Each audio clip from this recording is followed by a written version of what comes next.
పల్లెటూళ్ళలో ఉంటూ పొలం పనులు చేసుకుంటున్న శారదా దంపతుల ఇంటికి వియ్యంకుడు కృష్ణమూర్తి అతని భార్య సరోజిని ఆటోలో వచ్చారు.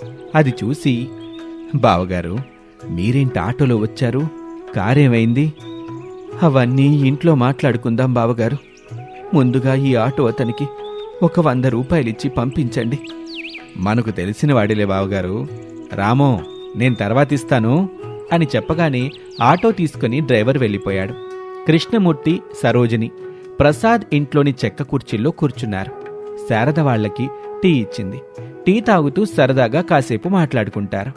టీ తాగాక ప్రసాదు చెరువులో చేపలు పడుతున్న అంజయ్యకి ఫోన్ చేశాడు. ఒరే అంజయ్య, సిటీ నుంచి మా వియ్యంకుడు వియ్యంపురాలు వచ్చారు. వాళ్ళకి మీ పెద్దమ్మ చేసే చేపల కూరంటే చాలా ఇష్టం. అందుకని నువ్వు 2-3 చేపలు తీసుకొనిరా. అలాగే పెద్దయ్యా, ఇప్పుడే అటుకొత్తాను. సిటీ నుంచి రమేష్ అన్న, వదిన పిల్లలు కూడా వచ్చారా? పిల్లలు బాగున్నారా? కొడుకు కోళ్ళు పిల్లలు రాలేదురా. కోడలు తల్లిదండ్రే వచ్చారు. వాళ్ళకి మనం మర్యాద చేసుకోవాలిగా. సరే పెద్దయ్యా, చేపలట్టుకొని ఇంటికి తీసుకొస్తాను. పెద్దమ్మకి చెప్పి మసాలా రెడీ చేయమనండి. నేను చెప్తానులేరా అని ఫోన్ పెట్టేశాడు ప్రసాద్. బావగారు, కూతురు, అల్లుడు, పిల్లలు ఈ మధ్యకాలంలో ఇక్కడికి రాలేదా అని అడగగానే శారద దంపతుల మనసు బాధతో నిండిపోయింది.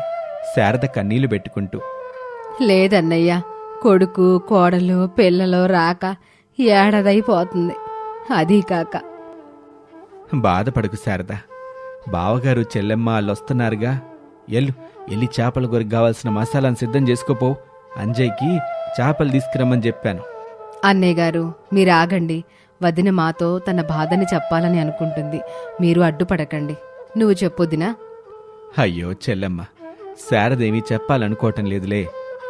ఏవండి, అన్నయ్యకి మీరైనా చెప్పండి. బావగారు, మీరేమీ బాధపడకండి. మీ బాధను అర్థం చేసుకుంటాం. కాని కూతురి కాపురం నాశనం చెయ్యం గదా. నువ్వు చెప్పు చెల్లెమ్మా. అన్నయ్య, ఈ పొలం పనులు చేయలేక సిటీలో ఉంటున్నా కొడుకు కోడల దగ్గరికి వెళ్ళాలని అనుకుని ఫోన్లు చేశాం. సిటీ కోడలు అనామేక ఇక్కడికి రావద్దు, అదేదో హోమ్ ఉంటుందంట కదా అన్నయ్య, అక్కడికి వెళ్ళమని చెప్పింది. అక్కడో ఎక్కడో చావడం ఎందుకు చెప్పండి అని ఇక్కడే ఉండిపోదామని నిర్ణయించుకున్నాము అని శారద చెప్పింది విని కృష్ణమూర్తి దంపతులకు బాధేసింది. తమ కూతురు అనామికకి బుద్ధి చెప్పాలి అనుకున్నారు ఆ దంపతులు. సిటీ కల్చర్కి అలవాటు పడిన మా కూతురు ఆ మాటనే ఉంటుందొద్దినా. మీరు బాధపడకండి. మీకు కూడా మంచి రోజులు వస్తాయి. మీ సిటీ కోడలు మీ ఇంటికి వస్తుంది, మీతో పాటు ఉంటుంది. పిల్లలు కూడా మీతో ఆడుతూ పాడుతూ అల్లరి చేస్తారు అని ఓదారుస్తూ ఉండగానే అంజయ్య చేపలు తీసుకొచ్చి ఇచ్చాడు. శారద కమ్మని చేపల కూర వండుతూ ఉంటుంది. సిటీలోని తన ఇంట్లో రమేషు, పిల్లలు హరీషు, భవ్యలు డైనింగ్ టేబుల్ మీద కూర్చుంటారు. అనామిక కిచెన్లో నుంచి వాళ్ళకిష్టమైన చికెన్ పాస్తా వేడివేడిగా తీసుకొచ్చి పెట్టింది. రమేషు, పిల్లలు సంతోషంగా తింటూ ఉంటారు. వాళ్లతో పాటు అనామిక కూడా కూర్చుని తింటుంది. అత్తయ్య వాళ్ళు మళ్ళీ ఫోన్ చేశారా? చేశారు. బ్రతికినంతకాలం ఊళ్ళోనే ఉంటామని చెప్పారు. ఓల్డేజ్ హోమ్కి వెళ్ళటం వాళ్ళకి ఇష్టం లేదంట. వాళ్ళు ఇక్కడికి రాకుండా ఎక్కడికి వెళ్ళినా నాకు ఇబ్బంది లేదు. ఆ పల్లెటూరులోనే ఉన్నా ప్రాబ్లం లేదు. వాళ్ళు మా అమ్మా నాన్న అనామిక. కొడుకు కోడలతో ఉంటూ పిల్లలతో ఆడుకోవాలనుకుంటారు కదా. వాళ్ళకి ఈ వయసులోనే కదా మన తోడు. వాళ్ళని మనం కాకపోతే ఇంకెవరు చూస్తారు చెప్పు? అదంతా నాకు తెలీదు రామ్. నేను మీ మమ్మీ డాడీకి సేవలు చేయలేను. మేం కావాలంటే వాళ్ళ గురించి మాట్లాడొద్దు. వాళ్ళు కావాలంటే మమ్మల్ని మర్చిపో అని చెప్పగానే రమేష్ ఏమీ మాట్లాడకుండా చికెన్ పాస్తా తినకుండానే వెళ్ళిపోతాడు. పిల్లలు మాత్రం సంతోషంగా తింటూ ఉంటారు. అలా రోజులు గడుస్తూ ఉంటాయి.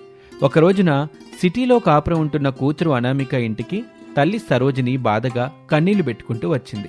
అనామిక కొంచెం కంగారు పడుతూ, ఏడవకుండా ముందలా సోఫాలో కూర్చో మమ్మీ అని తల్లి సరోజినిని సోఫాలో కూర్చోబెడుతుంది. అనామిక కూడా కూర్చొని ఇలా అడుగుతుంది, కమలా, మమ్మీకి వాటర్ తీసుకొనిరా అని పని మనిషికి వినపడేలా చెప్తుంది. కమల వాటర్ తీసుకొచ్చింది. సరోజిని మంచినీళ్లు తాగింది. కొంచెం కుదుట పడింది. ఇప్పుడు చెప్పు మమ్మీ, అసలు ఏం జరిగింది? ఇంతకీ డాడీ ఏరి? డాడీ ఇంటి దగ్గరే ఉన్నాడు తల్లి. సరే సరే, మరి ఇంతకీ నువ్వెందుకు ఏడుస్తున్నావు? సుధాకర్ నన్ను మీ నాన్నని ఓల్డేజ్ హోమ్కి వెళ్ళమని, నెలకి 30,000 కడతానని, అక్కడ మమ్మల్ని బాగా చూసుకుంటారని వారం రోజుల నుంచి ఇబ్బంది పెడుతున్నాడు తల్లి. ఏంటమ్మా, అన్నయ్య ఎలా అంటున్నాడా? అవును తల్లి, మీ నాన్న ఇక్కడికి రాలేక ఇంటి దగ్గర బాధపడుతూ ఉన్నాడు. మేము ఎక్కడికి వెళ్ళాం, నీతో పాటు ఇక్కడే ఉంటాను తల్లి. అల్లుడు గారితో మాట్లాడు, కావాలంటే ఆ 30,000 నువ్వే తీసు. చచ, డబ్బులు నాకెందుకు మమ్మీ, మీరు నా పేరెంట్స్. నన్ను ఇంత పెద్దదాన్ని చేశారు, పెళ్లి చేశారు, మంచి భర్త, బంగారం లాంటి పిల్లలు. ఈ జీవితం మీరిచ్చిందే కదా మమ్మీ, బాధపడద్దు. ఆయన ఆఫీస్ నుంచి రాగానే నేను మాట్లాడతాను, నువ్వు రెస్ట్ తీసుకో. అమ్మాయి, అల్లుడు గారు ఏమనుకోరు కదా? ఆయన చాలా మంచివారు మమ్మీ. పైగా మీరంటే ఆయనకి ప్రత్యేకమైన అభిమానం. మిమ్మల్ని తన మదర్లా చూసుకుంటాడు. అవును తల్లి, ఇక్కడ అల్లుడు మనసు బంగారం, అక్కడ కొడుకు మనసు ఎత్తడైంది. భార్య పిల్లలొచ్చాక ఎందుకు ఈ కొడుకులు ఇలా తయారవుతారు? తల్లిదండ్రులను పట్టించుకోరు, భారం అనుకుంటారు. ఎందుకు దూరం పెట్టాలని అనుకుంటారో అర్థం కాదు. అది అన్నయ్య తప్పు కాదు మమ్మీ, వదిన సుకన్య తప్పు. ఎక్కడ మీకు సేవలు చేయాల్సి వస్తుందేమోనని ఇలా ఓల్డేజ్ హోమ్కి పంపించి ఏర్పాట్లు చేస్తుంది ఆవిడ. ఈ కోడళ్ళు మొత్తం ఇంతేనా? అయినా ఈ కోడళ్ళకి ఎందుకు అర్థం కాదు తల్లి? వాళ్ళు కూడా ఒక ఇంటి నుంచి వచ్చిన వాళ్లమని, వాళ్ళకి అమ్మా నాన్న ఉంటారని వాళ్ళు అత్త మామల్ని దూరం పెడితే అంటూ ఆపేసి అనామిక వైపు చూసింది. సరిగ్గా అనామిక ఆలోచనలో పడింది. తనలో తాను ఇలా అనుకుంటుంది. నేను మా అత్తయ్య మావేల్ని వద్దని చెప్పినట్టుగా ఓల్డేజ్ హోంలో చేర్పించాలని చూసినట్టుగా మా వదిన కూడా అలాగే ఆలోచిస్తుందా? ఖచ్చితంగా అనుకుంటుంది. మా ఆయన తల్లిదండ్రులకు నేనెలా సేవ చేయలేనని, వాళ్లతో కలిసి ఉండలేనని చెబుతున్నానో మా వదిన కూడా అలాగే మా అన్నయ్యకి చెప్పేసి ఉంటుంది. ఇక్కడ రామ్ ఎలాగో సైలెంట్గా ఉన్నాడో అక్కడ మా అన్నయ్య కూడా అంతే సైలెంట్గా ఉండే ఉంటాడు. ఇప్పుడేం చేయాలి అని అనుకుంటూ ఉండగా సరోజిని అనామికాని కదిపింది. ఏమైంది తల్లి, ఏదో ఆలోచిస్తున్నావు? ఏం లేదు మమ్మీ. ఈ ఎల్లుళ్ళు ఎంత మంచి వాళ్ళంటే తల్లి, తన భార్య తన తల్లిదండ్రులను సరిగ్గా చూడకపోయినా, అసలు ఏమాత్రం గౌరవం ఇవ్వకపోయినా లోపల బాధపడుతూ అత్తమామల్ని మాత్రం మర్యాదగా చూస్తారు, అన్ని విధాలా సపర్యలు చేస్తారు. ఇక్కడ అర్థం కాని విషయం ఏమిటంటే, నా తల్లిదండ్రులని నువ్వు వద్దనుకున్నప్పుడు నీ తల్లిదండ్రులు కూడా వద్దని ఎందుకు చెప్పలేకపోతున్నారు? నాకు మాత్రం ఏం తెలుసమ్మా. ఎందుకంటే అల్లుళ్ళు అత్తమామల్లో తమ అమ్మ నాన్నని చూసుకుంటారు, కోడలు మాత్రం అత్తమామల్ని కొరివి దెయ్యాలుగా చూస్తుంది అని చెప్పగానే అనామిక మౌనంగా అక్కడి నుంచి వెళ్ళిపోతుంది. అలా సమయం గడుస్తూ ఉంటుంది. ఆ రోజు రాత్రి రమేష్ ఆఫీస్ నుంచి ఇంటికొచ్చాడు. డైనింగ్ టేబుల్ మీద కూర్చొని చపాతీ తింటున్న అత్తగారు సరోజిని కనిపించింది. ప్రేమగా పలకరించాడు. తన మామగారి గురించి అడిగాడు. అతను తినటానికి కూర్చున్నాడు. అనామిక వడ్డించింది. సరోజిని విషయం చెప్పింది. ఓహో, ఈ సమస్య మీ ఇంట్లో కూడా ఉందా? అంటే ఇక్కడ కూడా ఉందన్నమాట అని సరోజిని అనగానే రమేషు అనామికలు ఒకరి ముఖం ఒకరు చూసుకుంటారు. చెప్పండి అల్లుడు గారు అని అడుగుతుంటే రమేష్ను చూసిన అనామిక తనే మధ్యలో కల్పించుకొని ఇలా అంటుంది. అలాంటిదేం లేదమ్మా, రేపు మేము అత్తయ్య వాళ్ళ ఇంటికి వెళ్తున్నాం. ఈ విషయం ఆయన కూడా తెలీదు. వెళ్ళాలి తల్లి. ఇలా చూడనామిక, నువ్వు నీ అత్త మామల్ని బాధ పెడితే నేను మీ నాన్న మీ వదిన చేతిలో బాధింపబడతాం. ఈ విషయాన్ని ప్రతి కోడలు గమనించాలి. తన పుట్టింటి అభిమానంతో మెట్టింటి ప్రేమని బంధాలని కాపాడుకోవాలి. వెళ్ళండి తల్లి, వెళ్ళండి. ప్రతి శనివారము వెళ్ళండి, ఆదివారం ఉండండి, సోమవారం ఉదయం రండి. అలాగే మమ్మీ, మేము రేపు అత్తయ్య వాళ్ళ ఇంటికి వెళ్తాం. మరి నువ్వు? నేను మీ నాన్న దగ్గరికి వెళ్తాను అని చెప్తుంది. మరుసటి రోజున అనామిక రమేషు పిల్లలు శారద వాళ్ళ ఇంటికి వెళ్తారు. శారదా దంపతులు కొడుకు కోడలు మనవడు మనవరాల్ని చూసి సంతోషపడతారు. నన్ను మన్నించండి అత్తయ్య, మన్నించండి మావయ్య అని సిటీ కోడలు అనామిక శారదా దంపతుల కాళ్ల మీద పడుతుంది. చూడమ్మా, నువ్వు నా బిడ్డలాంటి దానివే, ఇలాంటివి ఎందుకు చెప్పు. లేదత్తయ్య, మీ పట్ల నేను చాలా దారుణంగానే ప్రవర్తించాను. అయ్యిందేదో అయ్యింది కోళ్ళ, ఇప్పుడు వాటి గురించి ఎందుకు చెప్పు. ఇక్కడి నుంచి అందరం కలిసిమెలిసి ఉందాం. ఒక వారం మీరిక్కడికి రండి, ఒక్క వారం మేమే మీ దగ్గరికి వస్తాం. వావ్ తాతయ్య, ఎవరు ఎక్కడికొచ్చినా మనం మాత్రం బాగా ఆడుకోవచ్చు. అవునరా మనవడా, భలేగా చెప్పావు. మమ్మీ, ఈ సంతోషంలో చికెన్ పాస్తా తినాలని ఉంది, అందరికీ చేసి పెట్టవు? షూర్ భవ్య, ఇప్పుడే చేసి పెడతాను అని సిటీ కోడలు అనామిక ఊళ్ళోని చికెన్ షాప్కి వెళ్ళి చికెన్ తీసుకొచ్చి కిరాణా షాప్కి వెళ్ళి పాస్తా కూడా తీసుకుంటుంది. ఇక తన అత్తగారి మట్టింట్లో కట్టెల పొయ్యి మీద అందరికీ తనకి బాగా వచ్చిన చికెన్ పాస్తా చేసి పెడుతుంది. అందరూ సంతోషంగా తింటూ ఉంటారు. అనామిక చేసిన చికెన్ పాస్తా ఇంట్లో అందరికీ నచ్చుతుంది. బాగా చేసావంటూ అనామికని పొగుడుతూ ఉంటారు. ఇలా ఈ కుటుంబం సంతోషంగా జీవిస్తూ ఉంటుంది. ఇది వాళ్ళటి కథ. మరొక ఆసక్తికర కథలో మళ్ళీ కలుద్దాం. అంతవరకు సెలవు. నమస్తే. రమేష్ లాన్లోని ఉయ్యాల బల్ల మీద కూర్చొని ల్యాప్టాప్లో వర్క్ చేసుకుంటూ ఉండగా మోడ్రన్ అనామిక రమేష్ సెల్ తీసుకుని అతని దగ్గరికి వచ్చింది. రామ్, ఊరు నుంచి ఆంటీ ఫోన్ చేశారు అని చెప్పి ఫోన్ ఇచ్చి అక్కడి నుంచి వెళ్ళిపోతుంది. చెప్పు మమ్మీ. బాబు రమేషు, ఏంటి మమ్మీ? నీతో మాట్లాడాలని ఫోన్ చేశాన్రా. మాట్లాడు మమ్మీ. రమేషు, నువ్వు సిటీ నుంచి కోడల్ని పిల్లల్ని తీసుకొని మనూరికి రావాలి అని శారద చెప్పగానే రమేష్ కొంచెం అదిరిపడ్డాడు. ఇప్పుడెందుకు మమ్మీ? మొన్ననే దసరా అయిపోయింది కదా, దీపావళి కూడా రేపటితో అయిపోతుంది. ఇప్పుడు అనామిక పిల్లలు ఎందుకు చెప్పు? దీపావళి తర్వాత కార్తీక మాసం మొదలవుతుంది బాబు. అయితే కానివ్వు మమ్మీ. కార్తీక మాసం మొదలైతే సిటీలో ఉన్న అనామిక వచ్చి కార్తీక దీపం పాట పాడాలా ఏంటి? పిల్లలు హరీష్ భవ్యలొచ్చి సంబరాలు చేయాలా? లేదు కదా, అసలే నాకు ఆఫీస్లో హెవీ వర్క్ ఉంది మమ్మీ. అది కాదురా బాబు, నేను చెప్పేదేంటావా? చెప్పు మమ్మీ. నువ్వు కోడలు ప్రేమించుకొని పెళ్లి చేసుకున్నారని నేను మీ నాన్న కోపం తెచ్చుకుంటే 2 పిల్లలు పుట్టే వరకు మా దగ్గరికి రాలేదు. చివరికి మేమే ఒక మెట్టు దిగాము, రమ్మని చెప్పాం. మొన్న దసరాకు వచ్చారు, 3 రోజులున్నారు. ఇప్పుడు ఇదంతా ఎందుకు మమ్మీ? బాబు రమేషు, ఆ 3 రోజులు ఇల్లంతా భలే సందడిగా ఉందిరా. నేను పిల్లలకి అచ్చట ముచ్చట తీర్చలేదు, కోడలతో సరిగ్గా మాట్లాడింది కూడా లేదు. అదీగాక కోడలు సరిగ్గా పూజలు చేసింది లేదు. అందుకే ఈ కార్తీక మాసం మొత్తం నా దగ్గరే ఉంటే పూజ పద్ధతులు నేర్పెత్తా. ఏ రోజున ఏ దేవుణ్ణి పూజించాలో వివరంగా చెప్తా. అయినా ఇప్పుడు ఆ పూజల గురించి ఎందుకు మమ్మీ? కావాలరా, మన ఇంటికొచ్చే కోడలు పూజల గురించి ఖచ్చితంగా తెలుసుకోవాలి. అప్పుడే తనకొచ్చే కోడలకి వివరంగా చెప్పుద్ది. అందుకే కోడల్ని పిల్లల్ని 1 నెల రోజులకు సరిపడా బట్టలిచ్చి పంపించు. ఇక్కడే ఉంటారు. వామ్మో మమ్మీ, 1 మంతా? నేను అనామికని అడిగి మీకు ఫోన్ చేస్తానులే. సర్లేరా బాబు, కోడలతో మాట్లాడి కోడలు మనవడో మనవరాల్ని మా దగ్గరికి వస్తున్నారనే శుభవార్త చెప్పు. నీ ఫోన్ కోసమే ఎదురు చూస్తా ఉంటా అని చెప్పి శారద ఫోన్ పెట్టేసింది. అప్పుడే అక్కడికి ప్రసాద్ వచ్చాడు. సిటీ కోడల్ని ఎందుకు శారద ఇబ్బంది పెడతావు? అయినా కోడలు నేర్చుకొని ఇప్పుడు ఏం చేసిద్దని? కోడలికి నీకున్నంత ఓపిక లేదు. మొన్న దసరాకు వచ్చినప్పుడు చూశాంగా, ఏ పని సరిగ్గా చేయలేకపోయింది. మీకేం తెలీదు, మీరేం మాట్లాడకుండా ఉండండి. నువ్వెప్పుడు నా మాట విన్నావని ఇప్పుడు వినడానికి నీ ఇష్టం, కానివ్వు అని చెప్పి అక్కడి నుంచి వెళ్ళిపోతాడు. రమేష్ కిచెన్లో ఉన్న అనామిక దగ్గరికి వచ్చాడు. వాట్ రామ్, ఆంటీ ఎందుకు ఫోన్ చేసింది? నువ్వు పిల్లలు ఊరికెళ్ళాలను. మరి నువ్వెక్కడుంటావు? ఇక్కడే ఉంటాను. నువ్వు పిల్లలు ఊరికెళ్ళండి. రామ్, నువ్వొస్తేనే మేము ఊరికెళ్తాం, లేదంటే లేదు. అది కాదను, నాకు ఆఫీస్లో వర్క్ ఉంటుంది కదా. మరి పిల్లలకి స్టడీ ఉంటుంది కదా.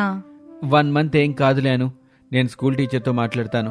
ఆన్లైన్ క్లాస్ ఉంటే తీసుకోమని చెప్తానులే. మీరు కూడా 1 మంత్ వర్క్ ఫ్రమ్ హోమ్ చేస్తానని చెప్పండి. అయినా ఆంటీ ఇప్పుడెందుకు మనల్ని ఊరికి రమ్మని చెప్తున్నారు?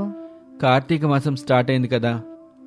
ఇప్పుడు ఊరికి వెళ్ళి పూజలు నోములు వ్రతాలు చేయాలా? అది నాకు తెలీదను. మమ్మీ బాగా రిక్వెస్ట్ చేస్తుంది, వెళ్దాం.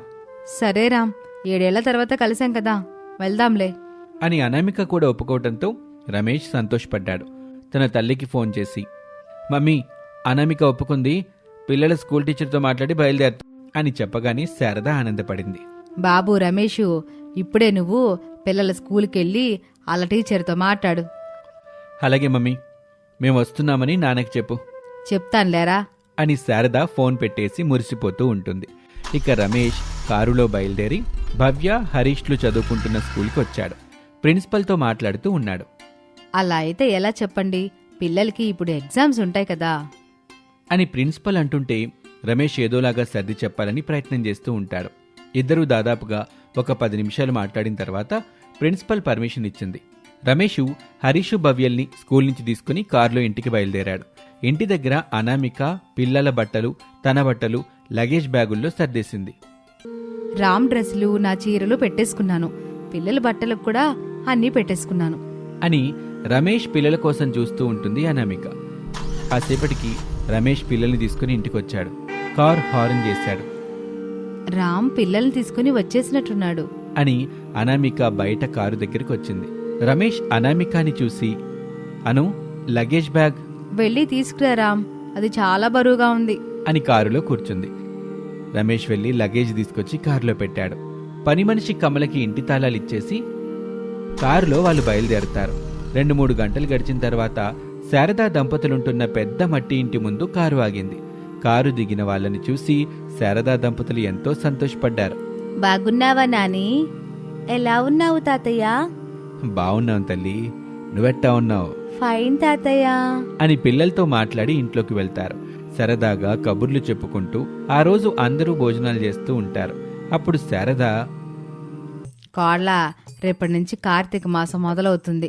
నువ్వు ఉదయాన్నే లేచి ఇంటి ముందు కల్లాపి చల్లి ముగ్గు పెట్టాలి. ఆ తర్వాత ఇల్లంతా ఊడ్చి తడిబట్ట కూడా వెయ్యాలి. ఆ తర్వాత అని శారద చెప్పుకుంటూ పోతుంది. అనామిక అయోమయంగా చూస్తూ ఉంటుంది. రమేష్ ముసిముసిగా నవ్వుతూ ఉంటాడు. అత్తయ్య, మీరేం చెప్తున్నారో నాకేమీ అర్థం కావట్లేదు. బాధపడక అనామిక, మమ్మీ అన్నీ నీకు వివరంగా చెప్తుందిలే. అవును కోళ్ళ, నేను చెప్పడం అర్థం కావట్లేదు కదా. ఒక పని చెయ్యి, ఇప్పుడు తినేసి వెళ్ళి పడుకో. నేనే ఉదయం 3 గంటలకు నిద్ర లేపుతాను. ఏమిటత్తయ్య, మిడ్-నైట్ 3 గంటలకు నిద్ర లేపుతారా? అప్పుడు నేను లేచి ఏం చేయాలి అత్తయ్య? నేను చెబుతానులే కోళ్ళ, రేపు మాత్రం దగ్గరుండి అన్ని పనులు నీతో చేపిస్తాను. ఆ తర్వాత రోజు నుంచి అన్ని పనులు నువ్వే చేసుకోవాలి అని చెప్పగానే అనామిక ఏమీ మాట్లాడకుండా అక్కడి నుంచి రూంలోకి వెళ్ళి టెన్షన్ పడుతూ ఉంటుంది. అప్పుడే అక్కడికి రమేష్ వస్తాడు. ఏమైందను? రామ్, అత్తయ్య చెప్పింది నాకేం అర్థం కావట్లేదు. ఉదయం మమ్మీనే దగ్గరుండి చూపిస్తానని చెప్పిందిగా, పడుకో అని రమేష్ పడుకున్నాడు. అనామిక ఆలోచిస్తూ 12 గంటలకి పడుకుంది. సమయం అలా గడిచిపోతూ ఉంటుంది. రాత్రి 3 గంటలకి శారద నిద్ర లేచింది. కొడుకు కోడలి గది దగ్గరకు వచ్చింది. గట్టిగా తలుపు మీద కొట్టింది. ఆ సౌండ్కి అనామిక లేచి తలుపు తీసింది. నిద్రమబ్బులో ఉన్న అనామిక, ఏమైంది అత్తయ్య? 3 అవుతుంది కోళ్ళ, పద, చెయ్యాల్సిన పనుల గురించి చెప్తానన్నాను కదా. తప్పదా అత్తయ్య? తప్పదు కోళ్ళ, ఈ రోజుటి నుంచి కార్తీక మాసం మొదలైపోయింది అని అనామికాని తీసుకొని ఇంటి బయటకు వచ్చింది. చలి పెడుతూ ఉంటుంది. అబ్బా అత్తయ్య, చలి పెడుతుంది. తప్పదు కోళ్ళ, అదిగో ఆ మూల పేడ తట్టుంది, అది తీసుకో అని చెప్పగానే అనామిక నెమ్మదిగా పేడ తట్ట దగ్గరికి వచ్చింది. ఆ తట్టని పట్టుకుంది. వాసనొస్తుంటే అయిష్టంగా ముఖం పెట్టింది. అనామికాని తీసుకుని శారద పశువుల పాక దగ్గరికి వచ్చింది. అనామిక పేడ తీసుకుని తట్లో వేసుకుంటుంది. ఆ తర్వాత ఇంటి ముందుకొచ్చి కల్లాపీ చల్లుతూ ఉంటుంది. ఇప్పుడు ముగ్గు పెట్టుకోళ్ళ. ఇక తప్పదని అనామిక చలికి వణుకుతూనే ముగ్గు పెడుతుంది. కాకపోతే అది ముగ్గులా కాకుండా పిచ్చి గీతల్లాగా పడుతుంది. శారద అనామికతో ముగ్గు మంచిగా వచ్చేదాకా వేయిస్తూనే ఉంటుంది. కొంత సమయం తర్వాత అతి కష్టం మీద చక్కని ముగ్గైతే వేయగలుగుతుంది అనామిక. కోడలా, ఇప్పుడు వెళ్ళి ఇల్లు ఊడ్చి తడిబట్టబెట్టు అని అనామికాని తీసుకుని ఇంట్లోకి వచ్చింది.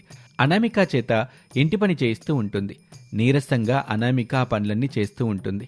కొంత సమయం తర్వాత, కోళ్ళ, ఇప్పుడు ఇంటి పని అయిపోయింది, వెళ్ళి చల్లని నీళ్ళతో స్నానం చేసేయి. వాటత్తయ్య, కూల్ వాటర్తో నిన్ను స్నానం చేయాలా? నో నో నో నో, నా వల్ల కాదత్తయ్య. నేనెప్పుడు చలికాలం కూల్ వాటర్తో స్నానమే చేయలేదు. ఇది కార్తీక మాసం కోళ్ళ, తప్పదు, చెయ్యాలి అని చెప్పి అనామికతో చల్లని వాటర్తోనే స్నానం చేయిస్తుంది. అనామిక వణుకుతూ కొత్త చీరలో రెడీ అయ్యి శారద దగ్గరికి వచ్చింది. అయిపోయిందా అత్తయ్య? ఇంకా లేదు కోళ్ళ, ఇంటి ముందే వాళ్ళు పెట్టాలి. క్యాండిల్స్ ఎక్కడున్నాయి అత్తయ్య? క్యాండిల్స్ దీపాలు కాదమ్మా అని ఎలా దీపాలు పెట్టాలో శారద చెప్పింది. అనామిక అతి కష్టం మీద దీపాలు పెట్టింది. కోళ్ళ, నువ్వు చాలా మంచిదానివి. చెప్పిన పనిని చక్కగా చేసావు. ఈ రోజుటి నుంచి నువ్వు 1 రోజుల వరకు ఒక పూట చెయ్యాలి. అత్తయ్య, మీకు దండం పెడతాను. ఒక పూట భోజనం చేసి మళ్ళీ ఈ టైం వరకు ఉండాలంటే నా వల్ల కాదు. అలా అనబాక్కోళ్ళ అని కార్తీక మాసం యొక్క విశిష్టత గురించి గొప్పగా కోడలికి అర్థమయ్యేలా చెప్తుంది అత్తగారు. కార్తీక మాసంలో ఇంత అర్థం ఉందా అత్తయ్య? రేపటి నుంచి నేను మీరు చెప్పినట్టుగా భక్తితో చేస్తాను అని చెప్పి అనామిక మరుసటి రోజు నుంచి ఎంతో భక్తిగా కార్తీక మాసం పూర్తి చేస్తూ ఉంటుంది. ఇది ఇవాల్టి కథ. మరొక ఆసక్తికర కథలో మళ్ళీ కలుద్దాం. అంతవరకు సెలవు. నమస్తే.